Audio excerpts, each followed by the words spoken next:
Nagsimula ang kwento ng pag-ibig nina Jessica at William noong taglagas ng 2010 sa isang conference sa Nashville.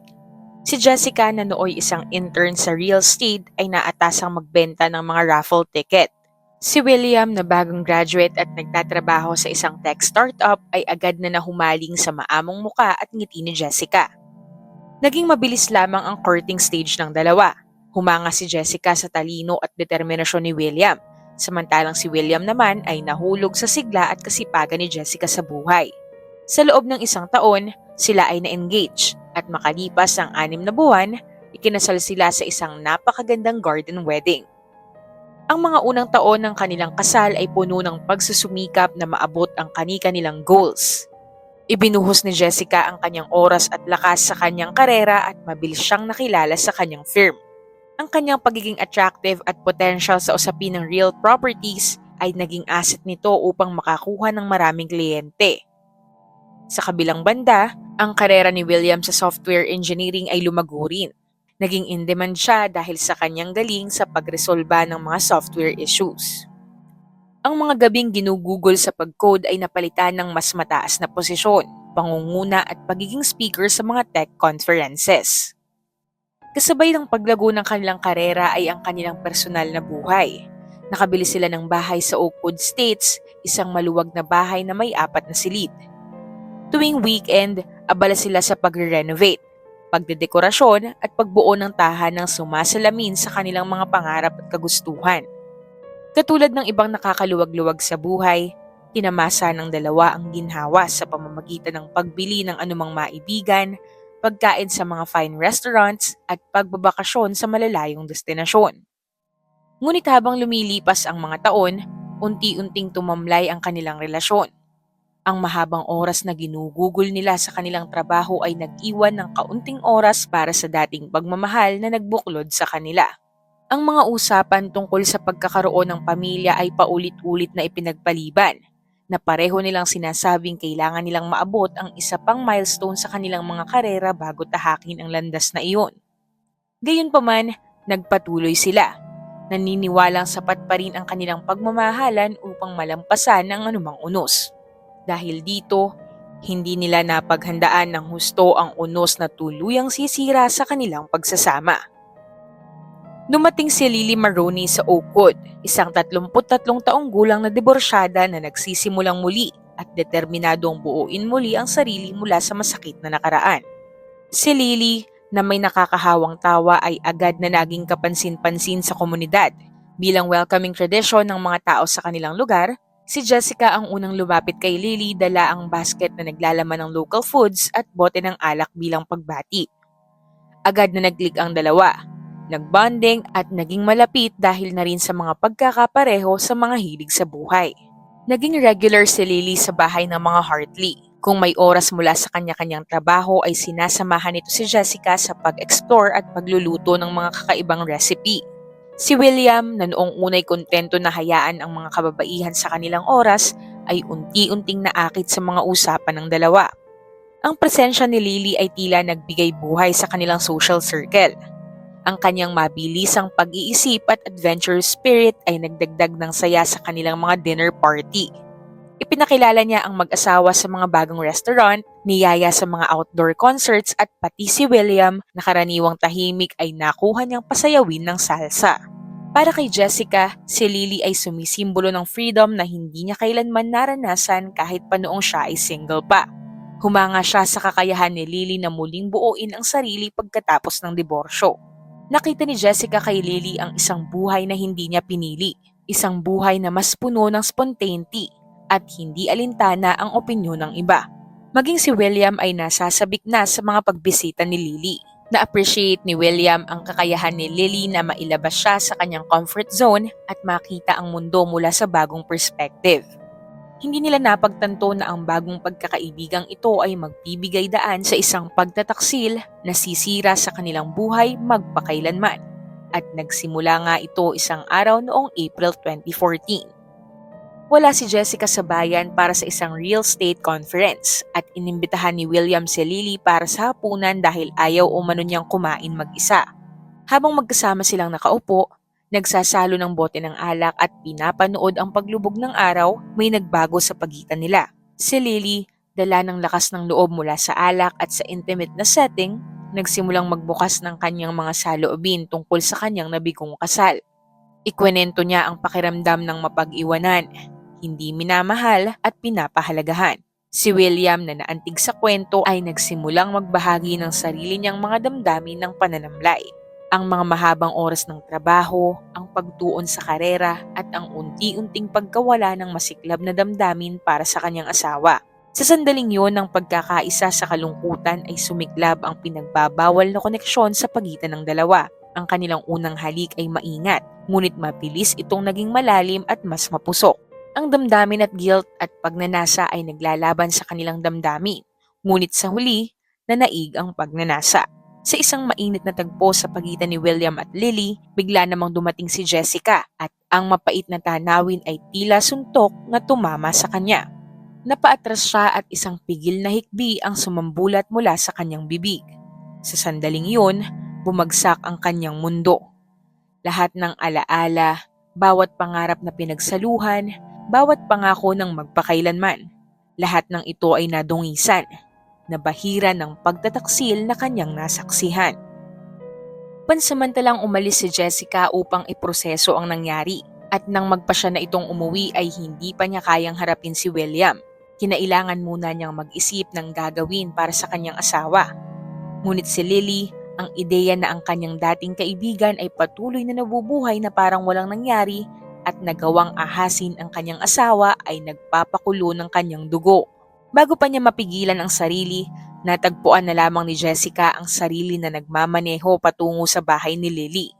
Nagpark siya sa kalsada at naghintay. Nang lumabas si Lily upang diligan ang kanyang hardin, agad na bumaba si Jessica mula sa kanyang kotse. Nanlaki ang mga mata ni Lily nang makita niyang papalapit si Jessica. Ang mukha nito'y puno ng galit. Hinarap siya nito at binato ang lahat ng akusasyon sa pakikiapid nito sa kanyang asawa. Bagamat mariing itinanggi ni Lily sa simula ang nangyari sa pagitan nila ni William, ay wala rin itong nagawa kundi umamin sa huli. Matapos ang paghaharap ng dalawa, tila multo si Jessica sa kanyang sariling buhay. Ginagawa niya ang mga trabaho, ngumingiti sa harap ng mga nakakasalamuha at nagpapanatili ng imahe ng normal na buhay kasama si William. Ngunit sa loob, nagngingit-ngit siya sa galit at ang sakit ng kanyang kalooban ay tila bulkan na handang sumabog anumang oras. Nang mga panahong yon ay hindi pa hinaharap ni Jessica ang asawa tungkol sa natuklasan dahil sinabi nito sa sarili na kailangan pa niya ng oras upang mag-isip, upang magdesisyon kung ano ang gagawin. Naghahanda siya ng kanyang paghihiganti. Dumating ang ideya sa kanya isang gabi. Gustuhin man niyang hiwalayan na lamang ang kanyang asawa ngunit nakasisiguro itong hindi mawawala ang sakit na naidulot ni William sa kanya. Ang nangyari ay tila parusa sa utak ni Jessica. Iniisip ang kanyang pagkukulang, naging doubtful sa kanyang sariling kumpiyansa ngunit hindi nito hahayaang magpatuloy ng ganun ang kanyang nararamdaman. Habang nakahiga sa tabi ng taksil na asawa ay naisip niya, kung kaya ni William na pagtaksilan siya kasama ng isang pinakamatalik na kaibigan, bakit hindi niya gawin ang pareho sa kanya? Ang pag-iisip na saktan si William tulad ng ginawa nitong pananakit sa kanya, ang tanging paraan na nakita ni Jessica upang mawala ang sakit at galit sa kanyang puso.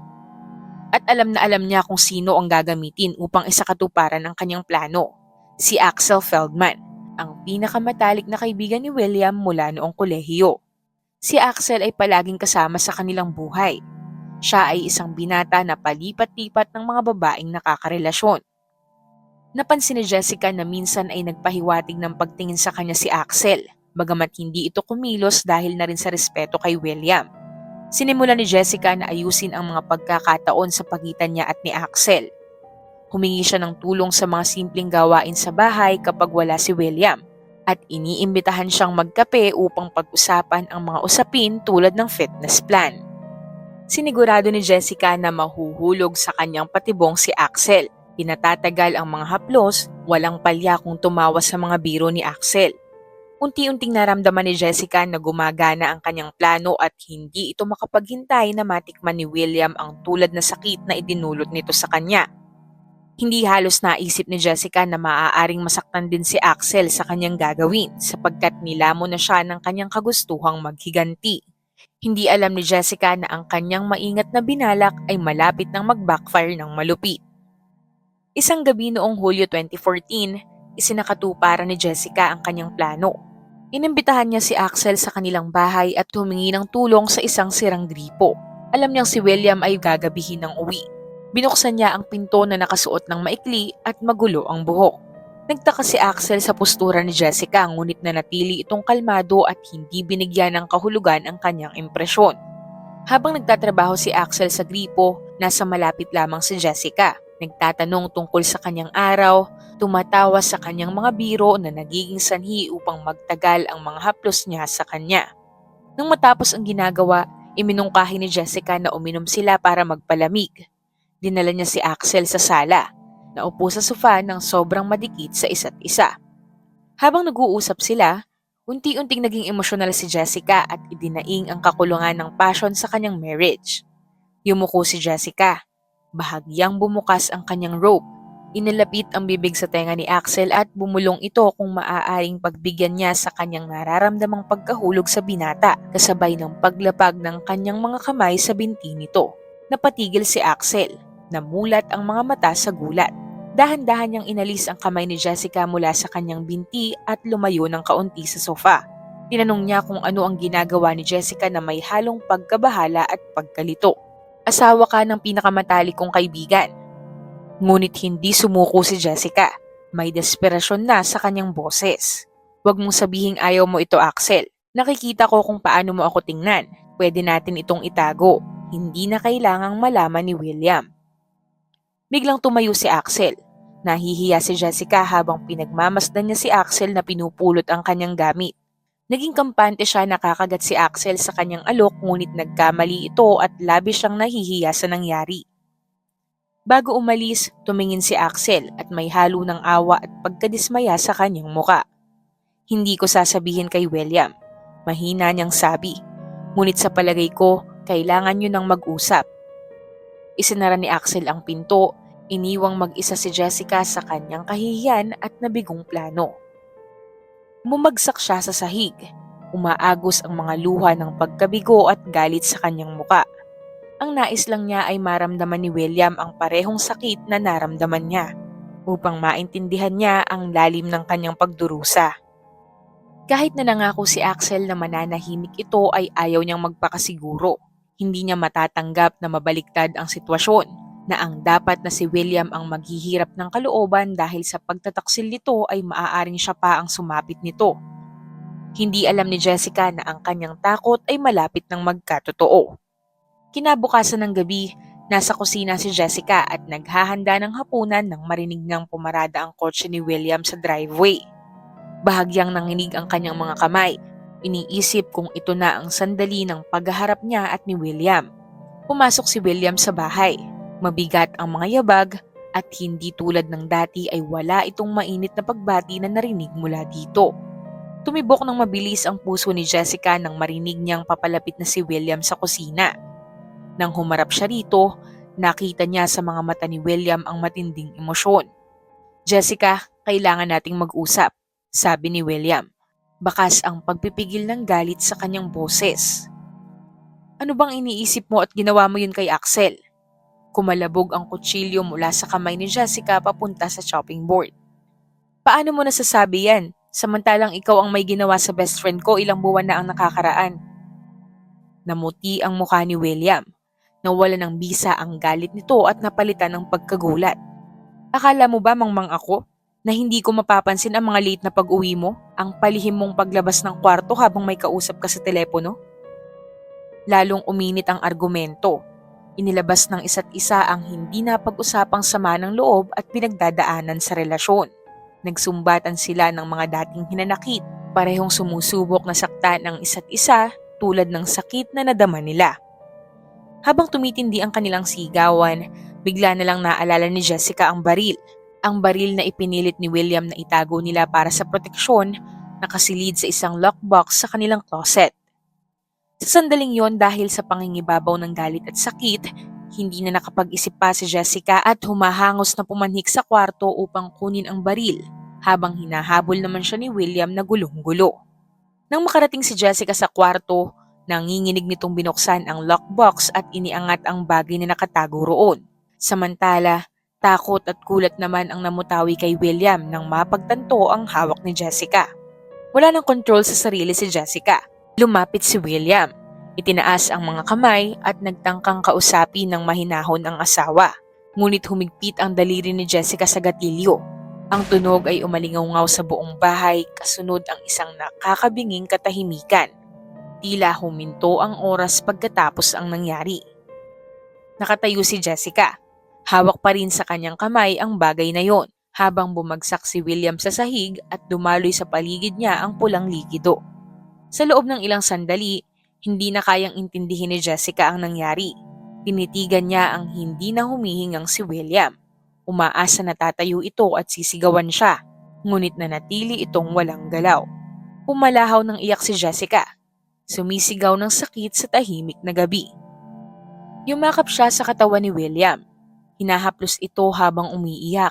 Sa di kalayuan, narinig niya ang papalapit na sirena ng mga pulis. Tsak na may nakarinig na kapitbahay at iniulat ito sa pulisya. Alam ni Jessica na dapat siyang tumakas. Dapat itago ang ginawa niya. Ngunit hindi niya magawang iwan si William. Habang palapit ng palapit ang mga sirena, mabilis na nagbalik sa isip ni Jessica ang mga pangyayari na humantong sa sandaling yon.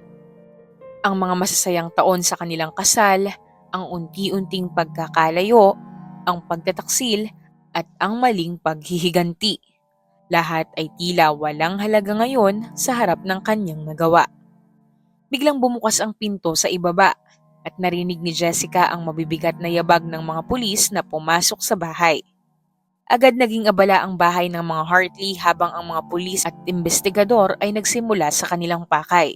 Maingat na inimbestigahan ang bahay, kinuna ng larawan ng ebidensya at kumuha ng mga sample. Naging sentro ng investigasyon ang kwarto ng mag-asawa. Samantala, natagpuan ng mga otoridad si Jessica sa sala. Duguan ang damit at tila wala sa sarili.